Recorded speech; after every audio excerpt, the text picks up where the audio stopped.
네, 지난 시간 앞선 강의에서 저희는 공판 절차 중에서 모두 절차와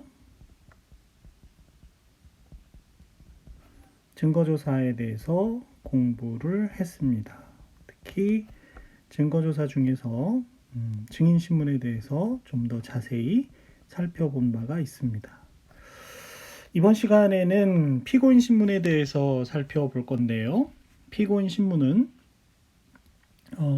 영미법에서는 피고인에게 증인 적격을 인정해서 증인으로 신문을 하는데, 저희 법에서는, 우리 형사소송법에서는 피고인에게는 증인 적격이 없다고 보기 때문에 피고인을 증인으로 신문할 수는 없습니다. 물론 공범인 공동피고인 같은 경우에 소송 절차를 분리해서 증인으로 신문하는 제도가 있지만, 그런 공동피고인 말고 일반적인 경우에 피고인을 증인으로 신문할 수는 없습니다. 그래서 피고인 신문이라는 다소 독특한 제도를 두고 있는데요.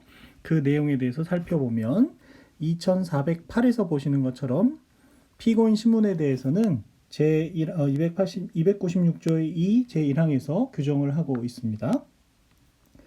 검사 또는 변호인은 증거조사 종료 후에, 증거조사 종료 후라는 표현을 써서 피고인 신문이 엄격한 의미에서 증거조사는 아니라는 것을 알 수 있지요. 증거조사 종료 후에 순차로 피고인에게 공소사실 및 정상에 관하여 필요한 사항을 신문할 수 있다는 것입니다. 이것이 피고인 신문의 의의가 될 수 있겠죠. 다만 재판장은 필요하다고 인정하는 때에는 증거조사가 완료되기 전이라도 이를, 즉 피고인 신문을 허가할 수 있고요. 이와 같은 검사, 변호인의 피고인 신문 외에 재판장은 2409에서 보시는 것처럼 필요하다고 인정하는 때에는 또 피고인을 신문할 수 있습니다. 그리고 피고인 신문에 관해서는 296조의 이 제3항에서 2410에서 보는 것처럼 증인 신문의 방식에 관한 1항부터 3항까지 및 제5항은 제1항의 신문, 즉 피고인 신문에 관하여 준용한다는 것이지요. 피고인 신문은 결국 증인 신문 방식을 준용해서 하는 것을 볼 수 있고, 엄격한 의미의 증거조사는 아니지만 피고인에게 증인 적격을 인정하지 않는 우리 형사소송법에서 독특한 제도라고 할 수 있겠습니다. 275조 제3항은 피고인 신문을 할 때의 좌석 배치에 대해서 규정하고 있습니다. 이미 저희가 앞선 강의에서 공판정의 구성을 보면서 살펴본 바가 있는데요. 검사의 좌석과 피고인 및 변호인의 좌석은 대등하게 법대의 좌우측에 마주보고 자리 잡고 있지요.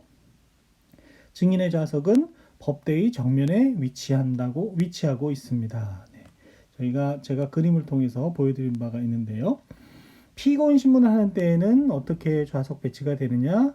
피고인이 증인석으로 가서 앉게 되겠습니다. 그래서 방식도 증인신문의 방식을 준용하고 있고, 자리도 증인석에 가서 좌석을 하게 되는 것을 볼 수 있습니다. 이렇게 해서 피고인 신문까지 마치게 되면 이제 결심 절차로 들어가게 되겠습니다. 결심이라는 것은 이제 심리를 종결한다는 그런 의미에서 이렇게 결심이라고 하는 것인데요. 변론을 종결하기 위한 절차라고 생각하시면 되겠습니다. 실무상 결심한다, 결심이란 말을 많이 쓰고 있지요. 흔히 말하는 마음의 결정을 한다는 결심, 이런 의미의 결심이 아니라 심리를 종결한다는 의미에서의 결심입니다. 그런 결심을 하기 전에 이제 검사가 논고를 하고 구형을 하도록 되어 있는데, 검사의 논고와 구형에 대해서 먼저 제302조는 증거조사 후에 검사의 의견 진술이라는 제목으로, 결심 절차는 증거조사 후에 하는 거니까요. 검사의 의견 진술이라는 제목으로 다음과 같이 규정하고 있습니다. 피고인 신문과 증거조사가 종료한 때에는, 여태까지 저희가 증거조사하고 피고인 신문 봤지 않습니까? 그것이 종료된 때에는 검사는 사실과 법률 적용에 관하여 의견을 진술해야 한다, 이렇게 돼 있죠. 다만 278조의 경우에는 공소장의 기재사항에 의하여 검사의 의견 진술이 있는 것으로 간주한다, 이렇게 되어 있는데요. 278조의 규정 경우라는 것은 앞에 참고 표시에 써놓은 것처럼 검사가 공판기일의 통지를 2회 이상 받고 출석하지 아니하거나 판결만을 선고한 때에는 검사의 출석 없이 개정할 수 있다고 했지 않았습니까? 예, 검사가 출석하지 않는 경우에는 별도의 논고와 구형 없이 공소장의 기재사항에 의해서 검사의 의견 진술이 있는 것으로 그렇게 볼 수 있다는 것이죠. 이와 같은 검사의 의견 진술에 대해서 판례를 하나 살펴보도록 하겠습니다. 2001년에 선고된 2001도 5225호 판결인데요.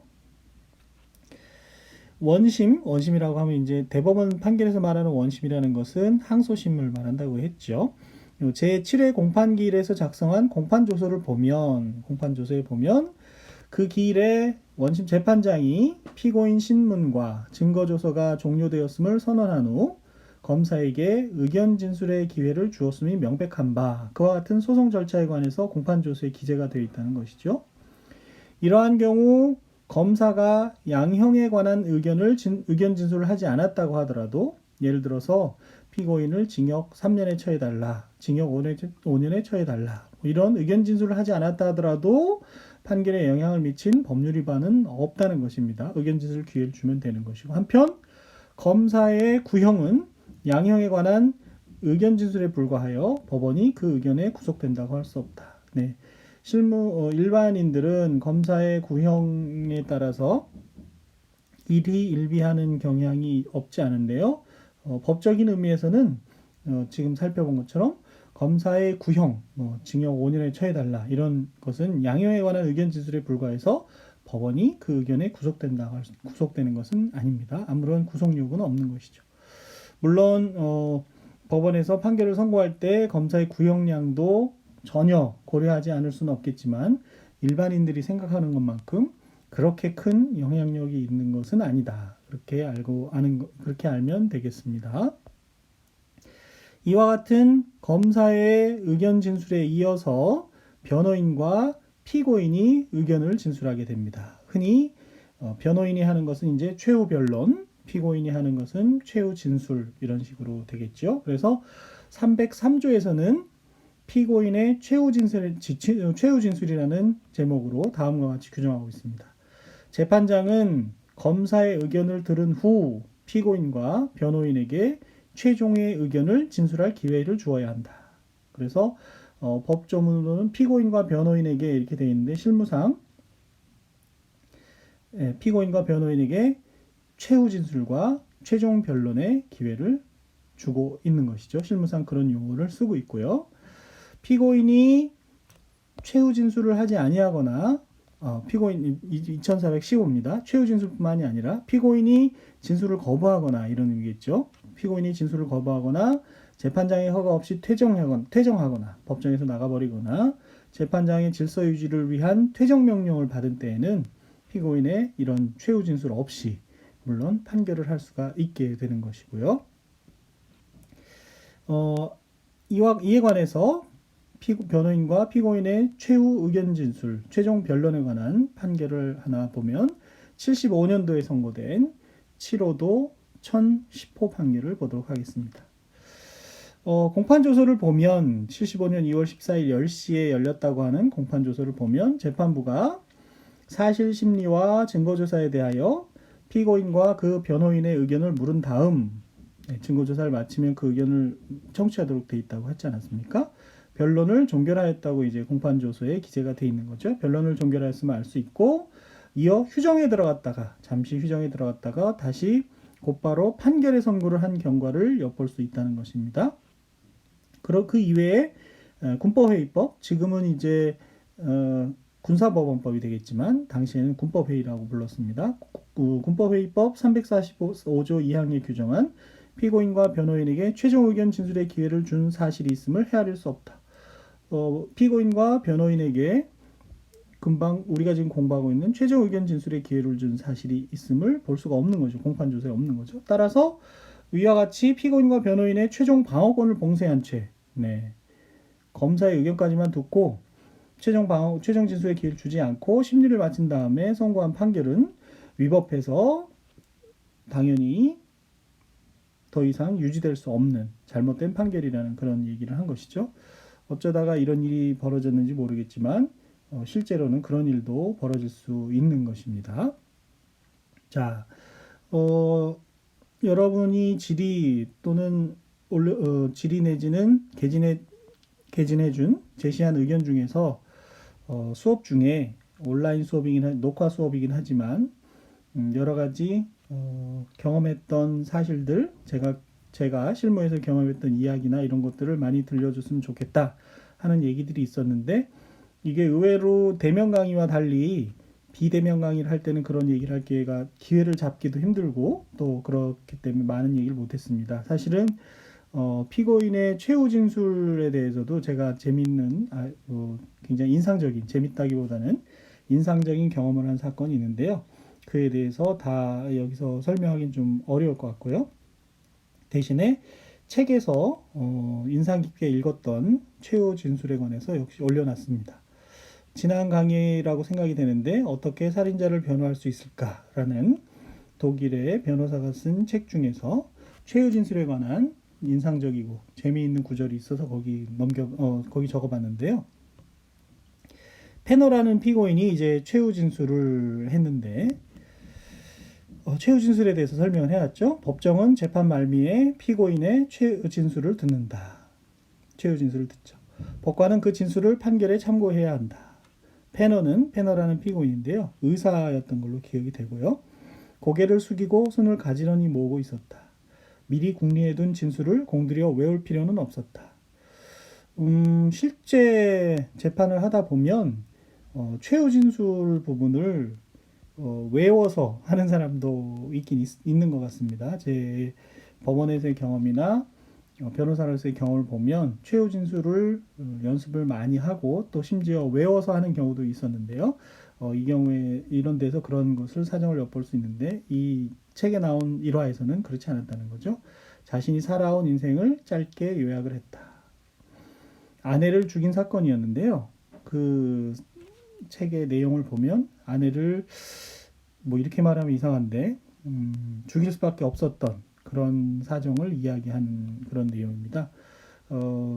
그리고 이 피고인 페너는 누가 봐도 살인은커녕 조그만 범죄라도 저지를 것 같지 않은 그런 스타일의 사람이었는데 어떻게 아내를 죽인 살인범이 되었는지에 대해서 짧게 얘기를 한 거죠. 아내를 사랑했습니다. 그리고 결국 제가 그녀를 죽였습니다. 아직도 그녀를 사랑합니다. 아내에게 약속했었죠. 내 여자는 당신뿐이라고. 내가 죽을 때까지 이는 변하지 않을 겁니다. 약속은 제가 깼습니다. 남은 생애 동안 죄를 안고 살겠습니다. 이렇게 이제 그 소개를 해놨는데 사건 내용을 보면 참 여러 가지를 생각하게 하는 그런 사건 내용이거든요. 아까 말한 것처럼 정말 모범적이라는 것이 어떤 의미인지 모르겠지만 아주 작은 죄도 저질 것 같지 않은 이 페너라는 피고인이 존경받는 의사였던 페너라는 피고인이 어떤 경위로 아내를 어떤 이유로 죽이게 됐는지를 써놓은 그런 얘기가 되겠습니다. 진술을 끝내고 자리에 앉은 페너는 입을 굳게 다물고 바닥만 뚫어져라 내려다보았다. 법정 안은 무거운 침묵이 흘렀다. 판사조차 가슴이 무거운 것처럼 보였다. 이렇게 해놨잖아요. 제가 경험했던 조직 폭력배 중에 한 사람이 최후 진술을 했던 그런 장면이 떠올랐던 글입니다. 그래서 아래 실어놨고 여러분도 한번 기분 전환 삼아서 읽어보셨으면 해서 여기다 적어놨습니다. 공부하다가 지치고 힘들면 이렇게 법과 관련된 실화를 적은 책들이라든지 에세이를 적은 책들을 보면서 머리를 식히는 것도 하나의 방법이 될 수 있지 않을까 해서 이렇게 기회가 되는 대로 소개하고 있습니다. 다음으로 이제 피고인과 변호인의 최후 의견 진술, 최종 변론이 끝나면 이제 합의와 판결을 선고하게 되겠지요. 그래서 법원조직법 66조는 1항은 합의의 방법에 대해서 이렇게 얘기하고 있습니다. 합의 심판은 헌법 및 법률의 규정이 없으면 과반수로 결정한다. 판사 수가 보통 합의부의 경우 3명이기 때문에 2명 이상이 의견을 제시하면 과반수가 되겠지요.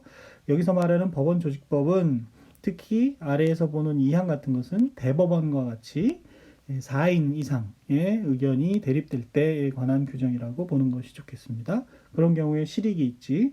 일반 1심이나 2심 항소부의 3인 재판부에서는 뭐 어렵게 생각할 거 없이 2명이 의견이 합치되면 한 사람보다 많은 과반수로 결정이 되겠지요. 66조 2항은 합의에 관한 의견이 3개 이상의 설로 나뉘어 각각 과반수에 이르지 못할 때에는 다음 각호의 의견에 따른다 해서 액수의 경우, 벌금 액수라든지 이런 액수의 경우 과반수에 이르기까지 최다액의 의견의 수에 차례로 소액의 의견의 수를 더하여 그중 최소액의 의견. 이거는 이제 가장 많은 금액, 그 다음 금액 이렇게 차례대로 소액의 의견을 더해 가다가 과반수에 이르게 되면 그 과반수에 이르는 최소액이 그 결정액이 된다는 것이고요. 형사의 경우 과반수에 이르기까지 피고인에게 가장 불리한 의견의 수, 징역 5년, 징역 3년, 징역 1년, 뭐 벌금 이런 식으로 가다 보면 과반수에 이른 경우에 가장 불리한 의견부터 차례대로 유리한 의견의 수를 더하여 가다가 그 중에서 가장 유리한 의견이니까 최소액과 마찬가지로 과반수에 이르렀을 때에 이르는 그 최소형 피고인에게 유리한 그런 의견이 되겠습니다. 굳이 예를 들지 않아도 한 번만 생각해 보시면 쉽게 알 수 있지 않을까 그렇게 생각을 합니다. 한편 2420에서 보시는 것처럼 판결 선고 기일에 관해서 판결의 선고는 변론을 종결한 기일에 하여야 한다. 이미 저희가 집중 심리주의인가요? 네, 공판 절차의 기본 원칙을 공부하면서 판결 선고 기일은 변론을 종결한 기일에 하여야 하는데 특별한 사정이 있으면 따로 선고 기일을 지정할 수 있고 그와 같이 특별한 사정이 있어서 따로 선고 기일을 지정할 때에도 변론 종결일로부터 변론 종결 후 14일 이내로 2주 이내로 지정돼야 한다는 것 공부한 바가 있습니다. 근데 실무에서는 이것이 훈시 규정이기 때문에 반드시 그 변론 종결 후 14일 이내로 지정되는 것은 아닙니다. 더 복잡하고 어렵고 하는 사건, 판결문 작성과 그런 것에 시간이 많이 걸리고 하는 사건들은 그 이후로도 지정되는 것을 볼 수 있습니다. 그리고 318조의 4 제2항은 변론을 종결한 기일에 판결을 선고하는 경우 이것이 이제 법이 예상하고 있는 원칙적인 경우인데요. 이런 경우에는 판결 선고 후에 판결서를 작성할 수 있다고 규정을 해서 작성된 판결서에 의해서 판결을 선고할 수 있는 것뿐만 아니라 선고한 후에 판결서를 작성할 수 있는 규정을 두고 있고요.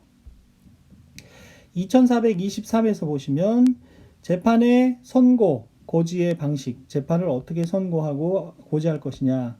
재판의 선고 또는 고지는 공판정에서는 재판서에 의하여야 하고 공판정에서 선고하거나 고지할 때는 그 밖의 경우에는 재판서 등본의 송달 또는 다른 적당한 방법으로 하여야 한다 해서 어떤 결정 같은 것은 판사실에서 결정이 이루어진 다음에 그것이 법원 직원을 통해서 송달되면 재판이 주로 결정 같은 게 되겠죠. 판결은 공판정에서 선고해야 되기 때문에 결정 같은 경우에는 재판서를 송달하는 방법으로 주로 이루어집니다. 물론 법률에 다른 규정이 있을 때는 예외로 할 수 있다는 것이고요. 43조는 재판의 선고 고지 방식에 관해서 재판의 선고 또는 고지는 합의부원이 아닌 재판장이 하도록 하고 판결을 선고하면은 주문을 낭독하고 이유의 요지를 설명하여야 한다고 규정하고 있습니다. 그래서 판결문은 크게 주문과 이유로 구성이 되어 있는데요. 그 판결 재판서의 양식에 대해서는 다음 주부터 아마 가능하겠죠. 재판의 방식, 재판서의 방식에 대해서 공부할 때 보겠지만 주문을 낭독하고 예를 들면 피고인을 징역 10년에 처한다 이렇게 주문을 낭독하고 이유의 요지를 왜 그런 결론에 이르게 됐는지 이유의 요지를 설명하는 방법으로 선고가 이루어지고 있습니다. 한편 소송 촉진 등에 관한 특례법은 판결 선고 기간에 대해서 제한을 두고 있는데요.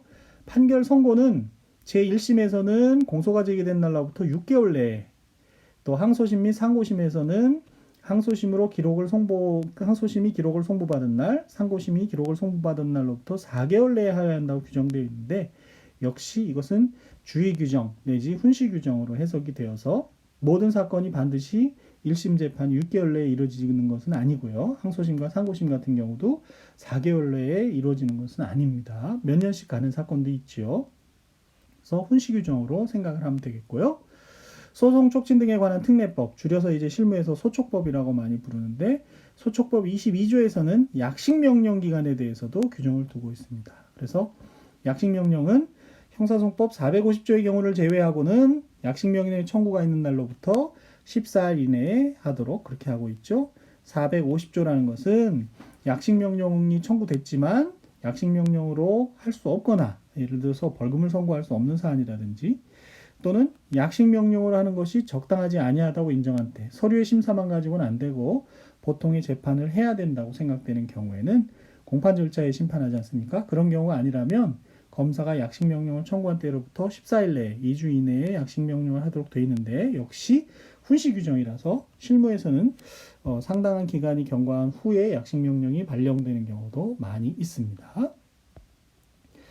이와 같은 판결 선고에 관해서 몇 년 전에 흥미있는 그런 일이 있었는데요. 의정부지방법원에서 있었던 일입니다. 어떤 일이 있었는지 2016노 2606 판결 대법원 판결이 아니죠. 노라고 되어 있으니까 항소심 판결인 것을 알 수 있는데요. 이에 대해서 상고가 이루어졌고 그 상고에 대한 결론은 차치하고라도 항소심의 결론을 보도록 하겠습니다. 항소심의 결론을 보면 상고심은 어떤 결과가 나왔는지 여러분이 한번 인터넷 검색을 해보시기 바랍니다. 저로서는 검색을 해봤는데 잘 검색이 아직 안 되고 있어서 혹시 선고가 안 된 것인지는 모르겠습니다만은 항소심 판결을 소개하는 것으로 여기서는 충분하다고 일단 생각이 됩니다. 네, 2427에 보시면 형사소송법 43조 281조의 규정은 아래 참고표에 해놨죠. 저희가 앞선 강의에서 배웠던 피고인의 재정 의무, 법정 경찰권 이런 것에 관한 얘기고요. 그리고 형사소송법 324조는 상소에 대한 고지라고 해서 형을 선고하는 경우에는 징역 몇 년을 선고하면서 예를 들어서 피고인에게 상소할 수 있다. 오늘로부터 7일 내에 상소할 수 있고 상소할 법원은 상소장은 이 법원에다 내야 된다. 이런 것을 알려주게 돼 있거든요. 그 조문을 말하는 것이고 형사소송 규칙 147조 2항은 참고편에 있는 것처럼 재판장은 판결을 선고하면서 피고인에게 적절한 훈계를 할 수 있다. 이것도 굉장히 좀 독특한 제도라고 볼 수 있는데요. 피고인을 훈계할 수 있는 그런 제도가 형사소송 규칙에 있습니다. 판결 선고하면서 이런 내용 및 판결의 선고는 전체로서 하나의 절차라는 점을 종합해 보면 이제 문제된 사안이 나오는데요. 판결의 선고는 재판장이 판결의 주문을 낭독하고 이유의 요지를 설명한 다음 앞서 이 부분은 공부한 바가 있죠. 피고인에게 상소기간 등을 고지하고 필요한 경우 피고인에게 훈계까지 마친 후 그 규칙이 있다 그랬죠. 피고인의 퇴정을 허가하여 피고인이 법정 바깥으로 나가 선고를 위한 공판기일이 종료될 때까지는 선고가 끝난 것이 아니다. 따라서 훈계까지 마치고 훈계까지 마치고 밖으로 나갈 때까지는 모든 사정을 참작하여 일단 선고한 판결의 내용을 변경해서 다시 선고하는 것도 유효적법하다고 했습니다. 왜 그런 일이 벌어졌냐 하면 아래 2428에서 보시면요. 피고인이 사문서 위조와 사문서 위조 행사 무고로 기소가 되었습니다.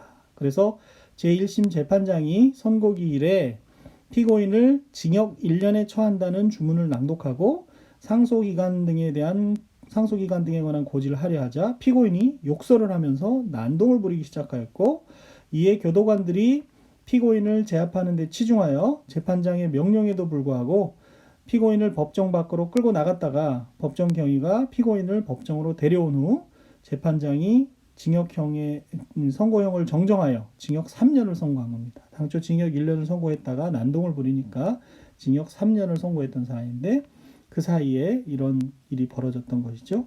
이때 이제 판결의 선고가 하나의 절차로서 징역 3년으로 변경한 것이 적법하냐가 문제가 되었습니다. 이에 대해서 2429에서는 제1심 선고 도중 피고인의 소란 및 난동으로 인하여 주문 낭독 후 상소기간 등의 고지가 제대로 이루어지지 못하였고 제1심 재판장은 피고인의 퇴정을 허가한 사실이 없으며 오히려 법정질서 유지를 위하여 피고인을 제압하여 끌어내는 교도관들 및 피고인을 향하여 계속하여 원래 피고인이 선고를 듣던 자리로 돌아올 것을 명하기까지 한 점에 비춰보면 피고인에 대한 선고 절차가 아직 종료되지 않았다. 그러므로 제1심 재판장이 선고 절차 종료 전에 피고인에 대한 형량을 1년에서 3년으로 변경하였다고 하더라도 위법하지는 않지만 항소심 재판에 이르기까지 나타난 양형의 조건이 되는 여러 사정들을 종합적으로 참작하면 너무 가혹한 측면이 있어서 1심의 3년의 형이 가혹한 측면이 있어서 양형부당 주장을 받아들여 징역 2년을 선고했던 항소심의 그런 사례입니다. 그래서 대법원 판결이 어떻게 되었는지는 제가 아직까지 확인을 못했는데 이런 일도 판결 선고 과정에 있을 수 있었다 하는 점을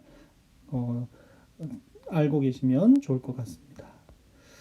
아래 글은 판결 선고를 비롯해서 합의부에서 재판 업무를 하는 법관의 임무, 법관의 업무 그런 것들을 익히는 방법 등에 대해서 불멸의 신성가족이라는 지금은 이제 시간이 좀 지났죠.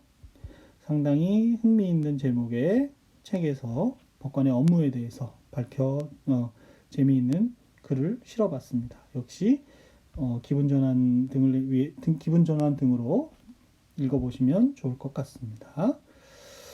판결 선고 후에 이제 조치가 마지막으로 남았습니다. 판결을 선고한 후에 선고일로부터 14일 이내에 피고인에게 판결서 등본을 법원은 송달해 줘야 됩니다. 그래서 저희가 소송행위의 가치 판단 부분에서 판결문 송달을 받아보지 않고 상소권 포기서에다가 상소권 포기서를 작성해서 제출한 경우에 대한 효력에 대한 판례를 공부를 한 적이 저희가 있습니다. 그때 이제 판결서 등본을 기다려보지 않은 것에 대해서는 피고인에게도 과실이 있었다 이런 이제 부분이 나오는데요. 바로 이와 같이 판결문은 14일 이내에 송달하도록 되어 있기 때문에 그런 얘기가 나온 것이죠. 다만 다음과 같은 경우에는 피고인이 신청하는 경우에만 송달합니다. 어떤 경우?